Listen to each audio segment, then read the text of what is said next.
యూట్యూబ్లో ఎన్నిసార్లు విని ఉంటారు? 3 సార్లు, ఒకసారి కాదు, 2 సార్లు కాదు, 100 సార్లు. కానీ ఏమి ఉపయోగపడ్డది మీకు? అది నా ప్రశ్న. ఈ రోజుకి 5, 10 కావాలంటే ఒకసారి జేబులో తడుముకోవాలి. ఒక 1000 రూపాయలు, 2000 ఏదైనా ఇంత ఖర్చు కావాలంటే ఆలోచించాలి. 1,00,000 రూపాయలు ఏదైనా పేగ మీదకి వస్తే మనం వెనక ముందు ఆడాలా వద్దు? 1,00,000 రూపాయలు కావాలంటే తక్కువ జేబులో తీసి ఇచ్చే కెపాసిటీ ఉందా? చెక్ మీద సంతకం పెట్టి ఇచ్చేసే ఒక గడిపిన క్యాపిటల్ ఉందా మీకు? మా అబ్బాయి వేసిన rock God bless you. Right. పాత సామెత ఉంటుంది ఏంటి?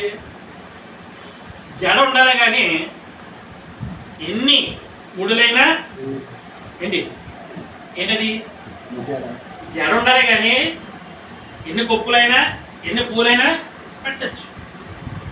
మీకు వాక్యం అర్థం అవ్వాలి కానీ ఇది ఎలాగైనా దాన్ని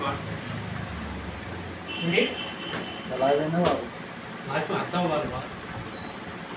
మీకు అర్థమైందా అంటే మీ జీవితాలు చూస్తే మీకు అర్థం అవ్వనట్టు నాకు అర్థమైంది ఏంటి? మీకు అర్థం కానంటే నాకు అర్థం. మీకు అర్థమైతే మీ జీవితాలు ఎలా ఉంటాయి? ఫలింపులో ఉంటాయి. అలాగా ఫలింపులో మీ జీవితాలు ఉంటాయి. మీకు అర్థం కావాల్సిన విషయాలు చాలా వరకు అర్థం కాలేదు.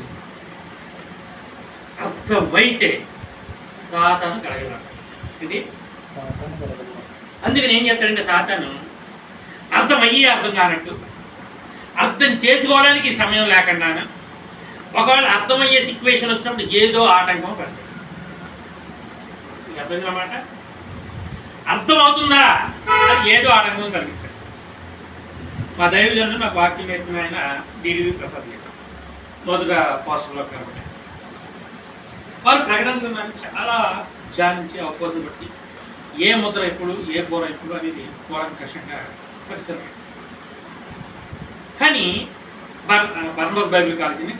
ఆ కాలేజీలో ప్రకటన గ్రంథం చెప్పే సమయానికి ఆయనకి ఏదో ఒక హెల్త్ ఇష్యూ వస్తుంది. లాస్ట్ ఇయర్ అయితే ఫీవర్ చాలా అనారోగ్యం కలిగింది. ఈ సంవత్సరం కాలు ఇరిగిపోయింది. ఎందుకు అని మేము అడిగితే ఒకటే, సాతాను గురించి ఎవరికైనా అర్థమవుతుంది అంటే సాతాను ఊరుకోడు ఏంటి? ఊరుకోడు. సాతాను గురించి బైబిల్లో ఎక్కడ ఉంది అంటే సాతాను పుట్టుక యెషయా గ్రంథంలో ఉంది. సాతాను గురించి స్టార్టింగ్ యెషయా గ్రంథం. సాతాను యొక్క పని విధానం యోబు గ్రంథంలో ఉంటుంది. సాతాను ముగింపు ప్రకటన గ్రంథంలో, వాడి ఫినిష్నెస్ ప్రకటన. కాబట్టి వాడు చేయనవాడు ఆటంకం. మీకు అర్థం కావాల్సింది ఏంటంటే శరీరం సాతాను స్వాధీనంలో ఉన్నాం ఏంటి? మన శరీరం ఎప్పుడు కూడా సాతాను స్వాధీనంలో ఉంటుంది.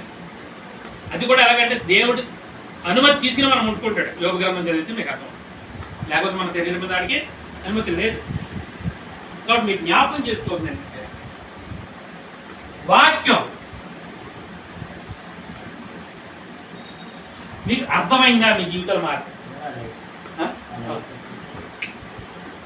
వాక్యం మీకు అర్థమైందా? మీ జీవితాలు మారుతాయి. మీకు అర్థం కాలేదా? మీకు ఎంతకాలమైనా వినండి. సాధారణంగా మిమ్మల్ని ఏం చేయడు ఇది. మీరు సంవత్సరాలు మందిరానికి వెళ్ళండి, సంవత్సరాలు చప్పట్లు కొట్టండి, పాటలు పాడండి, అది ఏ అభ్యంతరం ఉండదు. మీరు చూడండి, నాకు తెలిసిన చెప్తున్నాడు. ఇక్కడ మన చెప్తాం 30 ఏళ్ళ బట్టి చెప్తూ చూడండి. ఎందుకాల బట్టి 30 ఏళ్ళ బట్టి చెప్తాను. లేచి నిలబడి ప్రార్థన చేయమని చెప్పారు ఏంటి? లేచి నిలబడి ప్రార్థన చేయమని. ఎందుకు వస్తున్నాను? దేవుడు ఏం కార్యం చేసాడు? నా అమ్మాయికి పెట్టాలి ప్రార్థన నువ్వు తెచ్చుకొచ్చి పెళ్ళి. అందుకోసం మనం దేవుడు వచ్చింది. అందుకోసం వేసే ప్రాణాలు. మా ఆయన తాగుడు అంటే నేను ప్రార్థన చేస్తున్నాను, తాగు నుంచి విడుదలపడ్డ పొందాడు కాబట్టి నేను చెప్తాను. అయితే తర్వాత నువ్వు ఇంకా తెలుసుకోవాలి. అంటే 1,00,000 రూపాయలు నేను అప్పుడు ఇవ్వాలనుకున్నాను. నా ఇంటికి వచ్చాడనుకున్నాను.